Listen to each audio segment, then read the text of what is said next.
ಅನ್ನೋದ್ರ ಹತ್ರ ಬರ್ತಾ ಇದ್ದಾರೆ. ಯಾವ್ದ್ರಲ್ಲಿ ಕಡೆಗಣಿಸ್ತೀರಿ ನೀವು? ಈ ತರ ಕಡೆಗಣಿಸಿದ್ರೆ ಏನ್ ಮಾಡೋದು?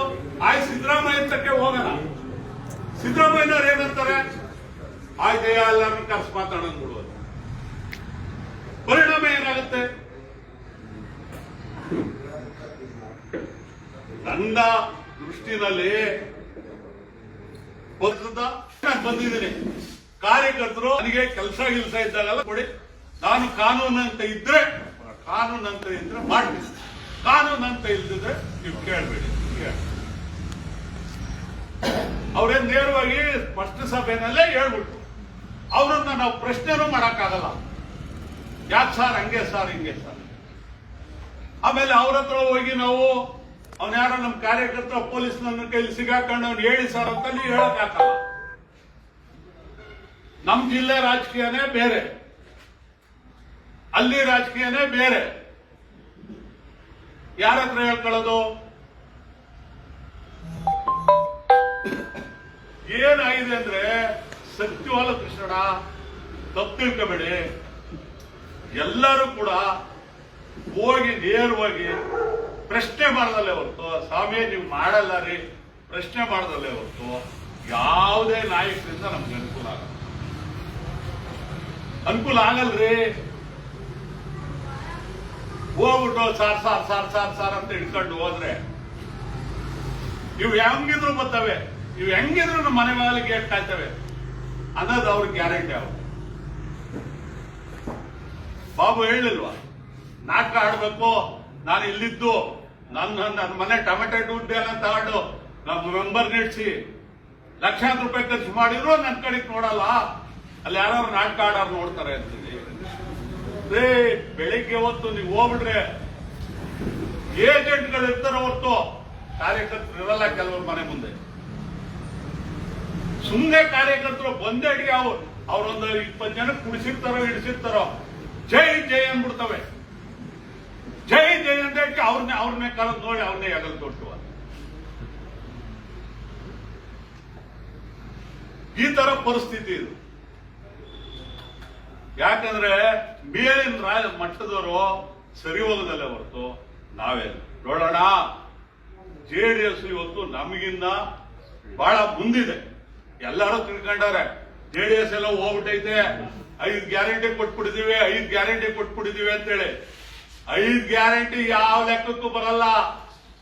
5 ಗ್ಯಾರಂಟಿ 3 ಪಕ್ಷದವ್ರು ತಿಂತಾವ್ರೆ, ಬಿಜೆಪಿಯವರು ತಿಂತಾವ್ರೆ, ಕಾಂಗ್ರೆಸ್ನವರು ತಿಂತಾವ್ರೆ, JDSನವರು ತಿಂತಾವ್ರೆ. 5 ಗ್ಯಾರಂಟಿ ಏನು ಕಾಂಗ್ರೆಸ್ ಕಾರ್ಯಕರ್ತನ ಮನೆ ಕೊಡ್ತಾ ಇಲ್ಲ. 5 ಗ್ಯಾರಂಟಿಯಿಂದ ಅವಳು ನಾವು ಒಬ್ಬ ಹೆಂಗ್ಸ್ ಹೇಳ್ತಾರೆ, ನಾವೇನ್ ಕೇಳಕ್ ಹೋಗಿದ್ವಿ ಕೊಡಿ ಅಂತೇಳಿ. ನಾವ್ ಯಾರು ಕೇಳಿದೀವ?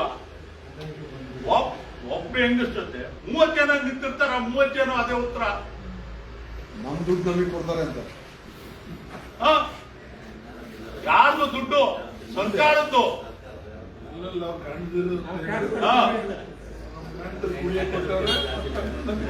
ಈ ರೀತಿ ಪರಿಸ್ಥಿತಿ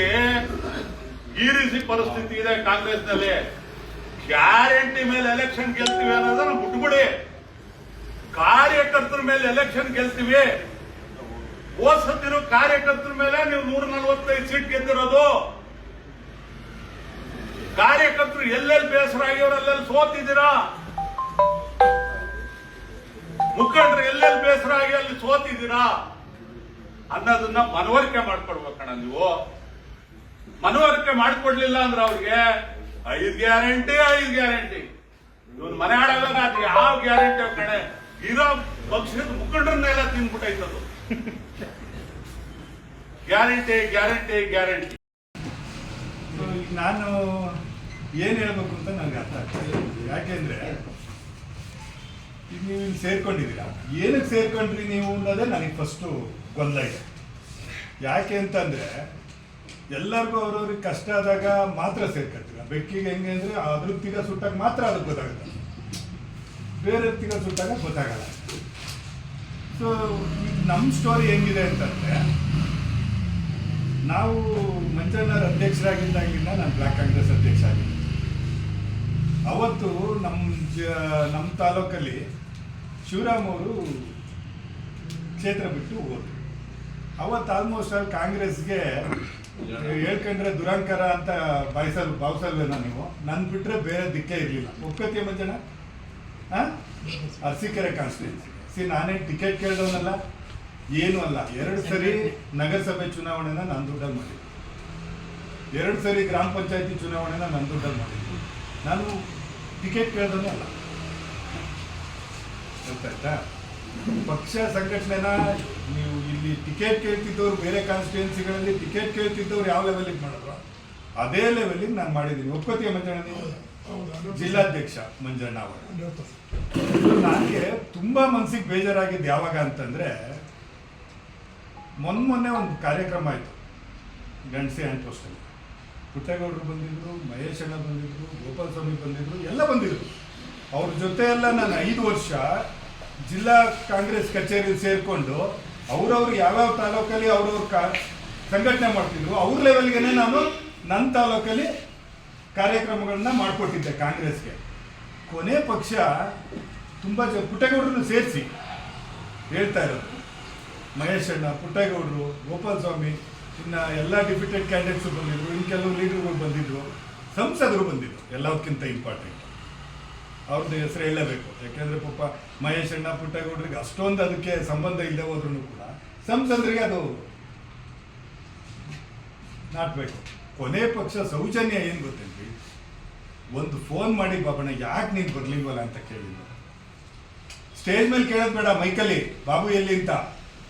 ಮನೆಗೆ ಹೋಗ್ಬೇಕಾದ್ರೂ ಕಾರಲ್ಲಿ ಕೂತ್ಕೊಂಡು, ಇಲ್ಲ ಮನೆಗೆ ಹೋದ್ಮೇಲೆ ಇನ್ನೇನು ಬಾಬು ಬದುಕಿದ್ನ ಸತ್ತೋಗಿದ್ದಾನ, ಬದುಕಿದ್ರೆ ಬರ್ಬೇಕಾಗಿತ್ತಲ್ಲ ಹ್ಯಾಂಡ್ ಪೋಸ್ಟ್ಗೆ, ಕೇಳಿಲ್ವಲ್ರಿ. ಕಾಂಗ್ರೆಸ್ ಪಕ್ಷ MLA ಅವ್ರದ್ದು ಸೇರಿಸಿ ಒಂದು ಕಾರ್ಯಕ್ರಮ, ಏನೋ ಒಂದು ಖಾಸಗಿ ಕಾರ್ಯಕ್ರಮ ಇರ್ಬೋದು, ಬಟ್ 5,000 ಜನ ಸೇರಿದ್ರು, ಇಡೀ ಜಿಲ್ಲೆ ಲೀಡರ್ಗಳೆಲ್ಲ ಬಂದಿದ್ರು. ಸೌಜನ್ಯಕ್ಕೆ ನಮ್ಗೆ ಇವತ್ತು ಕರೆದ್ರಿ, ಭಾಳ ಖುಷಿ, ಕನ್ಸಿಡರೇಷನ್ ಇದೀವಿ ಅಂತ. ಬಟ್ ಒಂದು ಫೋನ್ ಮಾಡಿಬಿಟ್ಟು ಬಾಬು ಯಾಕೆ ಬಂದಿರಲಿಲ್ಲ ನೀನು ಅಂದ್ಬಿಟ್ಟಿದ್ರೆ ನಮ್ಗೆ ಎಷ್ಟು ಖುಷಿ ಆಗುತ್ತೆ. ಸೌಜನ್ಯಕ್ಕೆ ಒಂದು ಫೋನ್ ಮಾಡಲಿಲ್ಲ ನೀವು, ಇವತ್ತು ಯಾಕೆ ಕರೆದ್ರಿ? ಇಲ್ಲ, ನಾವು ಒಂದು ಮಾತು ಹೇಳ್ತೀವಿ, ಪುಟ್ಟೇಗೌಡರು ವಿಜಯಣ್ಣವರು ಕರೆದೇ ಇರೋದಕ್ಕೆ